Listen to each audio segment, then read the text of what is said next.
আমরা মেয়েরা যারা হাউস ওয়াইফ সংসার সন্তান নিয়ে থাকি তাদের কিন্তু সকাল থেকে ওই যে উঠে একটা কাজ শুরু হয়ে যায়, সেই কাজটা কিন্তু রাত্রে ঘুমানোর আগ পর্যন্ত চলে। তো যাই হোক বন্ধুরা, শুভ সকাল। সবাই কেমন আছো? নিশ্চয়ই সবাই ভালো আছো।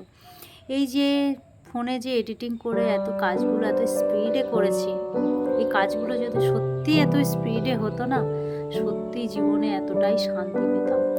যাই হোক, এই শ্বশুরবাড়ির যে ভাতটা আমার আমার পেটে ঢুকবে, যে ভাতটা আমার গলা দিয়ে নামবে, সেটা কিন্তু এত সহজে নামবে না। সেটা এত সহজে নামার নয়, আর এত সহজে যে সেটা হজম হবে সেটাও নয়। এই যে সকাল থেকে উঠে এই যে সংসারের কাজগুলো করতে হয়, সেইগুলোর জন্যেই কিন্তু আমার এই খাবারটা জুটবে, যেটা বলে আমি খেতে পাবো এই কাজগুলো করার পরে।